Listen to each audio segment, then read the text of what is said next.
সকাল 7টা থেকে 4টা পর্যন্ত দাঁড়িয়েছিলাম, টিকিটের কোনো খবর নাই। এর চেয়ে বাজে কোনো ম্যানেজমেন্ট হইতেই পারে না।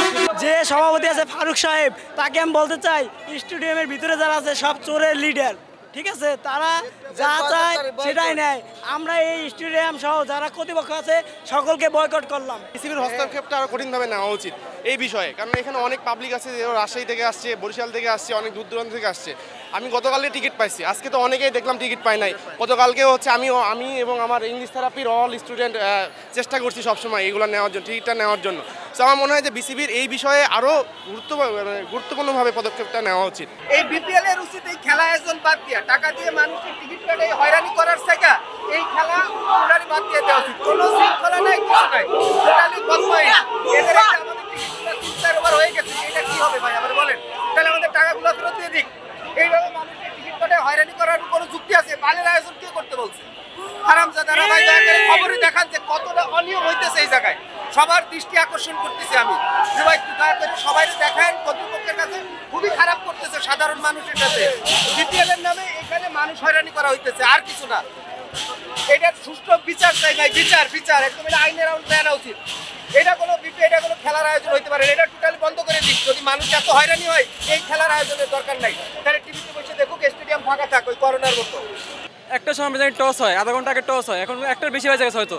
তো আমরা টসের সময় ঢুকতে পারলাম না, আমরা কখন ঢুকবো আমি বুঝতে পারতেছি না। পাপনের সময় ঝামেলা, এই ফারুক ভাইয়ের সময় ঝামেলা, আসলে কখন আমরা মানে সমাধানটা পাবো? সকাল 7টা থেকে 4টা পর্যন্ত দাঁড়িয়েছিলাম, টিকিটের কোনো খবর নাই।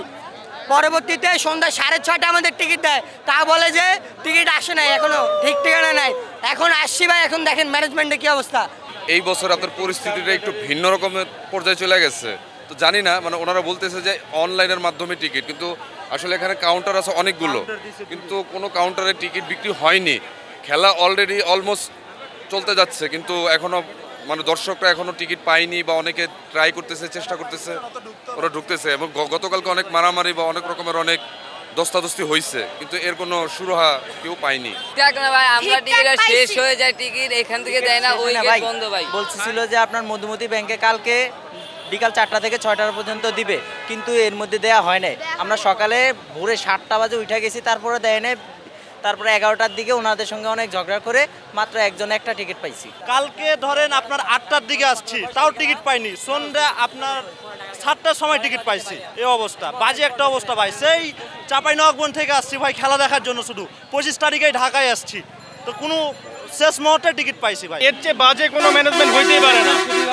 আমরা নতুন একটা দেশের নতুনভাবে হয়েছে, আমরা আশা করছিলাম যে ভালো কোনো কিছু হবে।